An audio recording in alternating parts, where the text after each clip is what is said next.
ഇതൊരു welfare party, CPIM, UDF ഇതുമായി ബന്ധപ്പെട്ടൊരു പ്രശ്നമായിട്ടല്ല ഞാൻ കാണുന്നത്.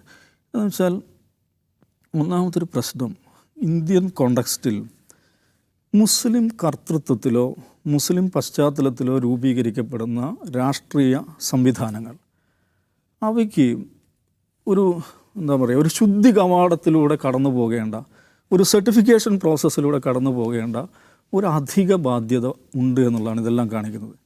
കാരണം ഒന്ന് ആലോചിച്ച് നോക്കൂ, കഴിഞ്ഞ ലോക്സഭാ തെരഞ്ഞെടുപ്പിൻ്റെ പശ്ചാത്തലത്തിലാണ് ഇന്ത്യ മുന്നണി രൂപീകരിക്കപ്പെടുന്നത്. ഇന്ത്യ മുന്നണിയിലെ പ്രധാനപ്പെട്ട ഒരു ഘടകകക്ഷി ആരാണ്? ശിവസേനയാണ്. മറ്റൊരു ഘടകകക്ഷി ആരാണ്? CPM ആണ്, CPI ആണ്. ഈ ശിവസേന എന്ന് പറയുന്ന പാർട്ടി ഏതാ? എന്താ അവരുടെ പരിപാടി? എന്താണ് അവരുടെ ചരിത്രം? എന്താണ് അവരുടെ പശ്ചാത്തലം? ഇന്ത്യയിൽ ഒരു പക്ഷേ BJPയേക്കാൾ മാരകമായിട്ടുള്ള വർഗീയത ഇളക്കിവിട്ടൊരു പാർട്ടിയാണത്. മുംബൈ കലാപത്തിൻ്റെ കാരണക്കാരാണ്. മുംബൈ കലാപം എന്ന് പറഞ്ഞാൽ ഒരു വാക്കാണ്. ആയിരക്കണക്കിന് മനുഷ്യർ പിടഞ്ഞു മരിച്ചൊരു സംഭവമാണത്. മുംബൈ കലാപത്തിൻ്റെ കാരണക്കാരാണെന്ന് സർക്കാർ നിശ്ചയിച്ച ശ്രീകൃഷ്ണ കമ്മീഷൻ കണ്ടെത്തിയ ഒരു പാർട്ടിയാണത്. മുസ്ലിങ്ങൾക്കെതിരായിട്ടുള്ള നിരന്തരമായ ആക്രമണങ്ങൾ, കലാപങ്ങൾ, സൗത്ത് ഇന്ത്യൻസിന് പ്രത്യേകിച്ച് മദ്രാസികൾക്കെതിരായിട്ടുള്ള, മലയാളികൾക്കെതിരായിട്ടുള്ള, മദ്രാസികൾക്കെതിരായിട്ടുള്ള, ബിഹാരികൾക്കെതിരായിട്ടുള്ള മണ്ണിൻ്റെ മക്കൾ വാദം ഉയർത്തി മറാത്ത ദേശീയതയും ഹിന്ദുത്വ വർഗീയതയും സമം ചേർത്ത് രൂപപ്പെടുത്തിയ ഒരു റിയാക്ഷണറി ഫോഴ്സ്, എല്ലാ നിലക്കും ഒരു വർഗീയ വിഭജന സംഘടനയായിട്ടുള്ള ശിവസേനയെ മുന്നണിയിലെടുക്കുമ്പോൾ ഇങ്ങനത്തെ ഒരു പ്രോസസ്സ്, ഒരു ഒരു ശുദ്ധി പ്രക്രിയ, ഒരു CPMൻ്റെ നേതാവ് അതേക്കുറിച്ച് ഒരു അസ്വസ്ഥത പ്രകടിപ്പിച്ച് നമ്മൾ കണ്ടിട്ടുണ്ട്. അയ്യോ, ശിവസേനയുള്ള മുന്നണിയിൽ നമ്മളെങ്ങനെയാണ്, അല്ലെങ്കിൽ ശിവസേനയെ നമ്മളെങ്ങനെയാണ് മുന്നണിയിലെടുക്കുക? അവർക്ക് അസ്വസ്ഥതയല്ല.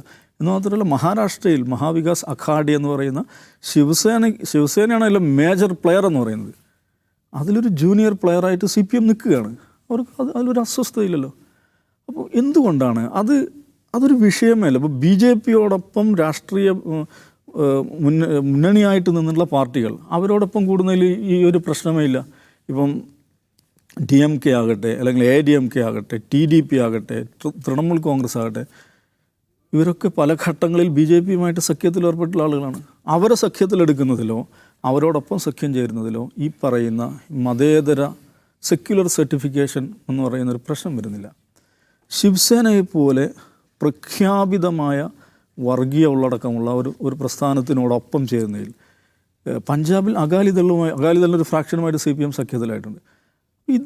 ഇതൊന്നും ഒരു വിഷയമേ അല്ല.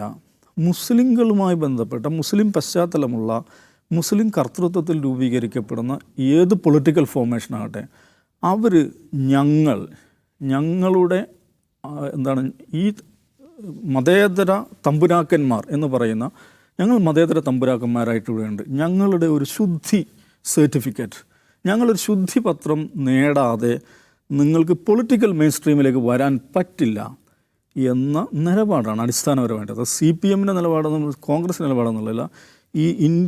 ഇതൊരു ബ്രാഹ്മിനിക് അപ്രോച്ചാണ്. ഇതാണ് ഇന്ത്യൻ രാഷ്ട്രീയത്തെ നിയന്ത്രിക്കുന്നത്. അതിൽ കേരളത്തിലെ ആചാര്യന്മാരാണ് CPM എന്നാണ് അവർ തെളിയിച്ചുകൊണ്ടിരിക്കുന്നത്. ഞങ്ങളുടെ ശുദ്ധിപത്രമില്ലാതെ ന്യൂനപക്ഷ കർത്തൃത്വത്തിലുള്ള ഒരു രാഷ്ട്രീയ രൂപവും മുഖ്യധാരയിലേക്ക് പ്രവേശിക്കുന്നില്ല. ഞങ്ങളുടെ മനക്കൽ,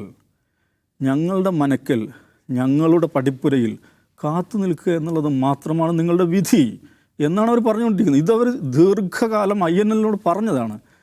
നോക്കൂ, INL ഇപ്പം വെൽഫെയർ പാർട്ടിയുമായി ബന്ധപ്പെടുത്തി ഗോവിന്ദൻ മാഷാണെങ്കിലും സ്വരാജ് ആണെങ്കിലും നടത്തിക്കൊണ്ടിരിക്കുന്ന പ്രസ്താവനകൾ, അതിനേക്കാൾ മാരകവും രൂക്ഷവുമായ പ്രസ്താവനകൾ INLനെ കുറിച്ച് VS അച്യുതാനന്ദൻ നടത്തിയിട്ടുണ്ട്. അത് നോക്കൂ, INL LDF സഖ്യത്തിൻ്റെ ഭാഗമാകുന്നതും മത്സരിക്കുന്നതും ഒക്കെ VS അച്യുതാനന്ദൻ പാർട്ടിയിൽ ഒതുക്കപ്പെട്ടതിന് ശേഷമാണ്. പാർട്ടി തന്നെ INL രൂപീകരണ സമയത്ത് എടുത്ത സമീപനം നമുക്കറിയാം. അപ്പോൾ ഇത് ശിവസേനയ്ക്ക് ഈ പ്രശ്നമില്ല, BJPയോടൊപ്പം പോയ TDPക്ക് ഈ പ്രശ്നമില്ല, മറ്റൊരു പാർട്ടി അകാലിദളിന് ഈ പ്രശ്നമില്ല. മുസ്ലിം പശ്ചാത്തലമോ കർത്തൃത്വമോ ഉള്ള പാർട്ടികൾക്ക് അതാണ് ഇന്ത്യൻ ദേശീയതയുടെ, ഇന്ത്യൻ രാഷ്ട്രീയത്തിൻ്റെ മുഖ്യധാരയിൽ മുസ്ലിം സാന്നിധ്യം അങ്ങനെ അങ്ങ് വരേണ്ടതില്ല എന്ന ഒരു നിലപാടിൻ്റെ ഭാഗമായിട്ടാണത്. അതാണ് ഇവർ പരോക്ഷമായി ചെയ്തുകൊണ്ടിരിക്കുന്നത്. അതുകൊണ്ട് ഞാൻ പലപ്പോഴും മുസ്ലിങ്ങളുമായി ബന്ധപ്പെട്ട എല്ലാ കാര്യങ്ങളെയും അവരുടെ വിവാഹത്തെയാണെങ്കിലും അവരുടെ പ്രണയത്തെയാണെങ്കിലും അവരുടെ പരീക്ഷകളെയാണെങ്കിലും അവരുടെ വിദ്യാഭ്യാസത്തെയാണെങ്കിലും അവരുടെ തൊഴിലിനെയാണെങ്കിലും അവരുടെ PSC പ്രാതിനിധ്യത്തെയാണെങ്കിലും അതിനെല്ലാം പ്രശ്നവൽക്കരിക്കുന്നത് പോലെ തന്നെ മുസ്ലിങ്ങളുടെ രാഷ്ട്രീയ പ്രവേശനങ്ങളെയും അല്ലെങ്കിൽ അവരുടെ രാഷ്ട്രീയത്തിൽ അവർ നടത്തിക്കൊണ്ടിരുന്ന എൻഗേജ്മെൻറ്റുകളെയും പ്രശ്നവൽക്കരിക്കുക എന്ന് പറയുന്ന ഒരു വൈഡർ ക്യാൻവാസിലാണ് ഇത് കാണേണ്ടത്. പക്ഷേ ഇതിൻ്റെ പ്രശ്നം എന്ന് വെച്ചാൽ ഇത് തിരിച്ചറിയാൻ ഇതിനെ എതിർക്കുന്നവർക്ക് പോലും മനസ്സിലാവുന്നില്ല എന്നുള്ളതാണ്. ഇപ്പോൾ മുസ്ലിങ്ങൾക്കിടയിൽ അടിസ്ഥാനപരമായി മുസ്ലിം കർത്തൃത്വത്തിലുള്ള പൊളിറ്റിക്കൽ ആക്ടിവിറ്റിക്കെതിരായിട്ടുള്ള ഒരു ബ്രാഹ്മണിക്കൽ പൊസിഷനാണിത്, ഒരു സവർണ നിലപാടാണ്, ഒരു ആഢ്യ നിലപാടാണ്, ഇതൊരു തമ്പുരാൻ പൊസിഷനാണിത്, ഒരു അമ്മാവൻ രാഷ്ട്രീയമാണിത് എന്ന് മനസ്സിലാക്കാൻ മുസ്ലിം രാഷ്ട്രീയ രൂപങ്ങൾക്ക് പോലും സാധിക്കുന്നില്ല. അവർ ഈ സന്ദർഭങ്ങളിൽ പരസ്പരം കുറ്റപ്പെടുത്തുകയും പരസ്പരം വർഗീയ പ്രചാരുകയും അയ്യോ ഞങ്ങൾ തീവ്രവാദികളല്ല അവരാണ് തീവ്രവാദികൾ എന്ന പൊസിഷൻ എടുക്കുകയാണ് ചെയ്യുന്നത്. ഇത് തിരിച്ചറിയുക എന്നുള്ളതാണ്. ആരാണ് ഇവിടെ സർട്ടിഫൈ ചെയ്യാനുള്ള അതോറിറ്റി? ശുദ്ധിപത്രം നൽകാൻ വിശുദ്ധരായി രാഷ്ട്രീയ വിശുദ്ധിയുടെ അരമനകളിൽ നിന്ന് കീഴാളർക്ക് ശുദ്ധിപത്രം നൽകുക എന്നുള്ളതാണോ ഇടതുപക്ഷ രാഷ്ട്രീയം എന്നതാണ് ഇതിലെ അടിസ്ഥാനപരമായ ചോദ്യം എന്ന് പറയുന്നത്. ബാക്കിയെല്ലാം തെരഞ്ഞെടുപ്പ് സമയത്തുണ്ടാകുന്ന ഓരോ കലവിലകൾ മാത്രമായിട്ടാണ് ഞാൻ കാണുന്നത്.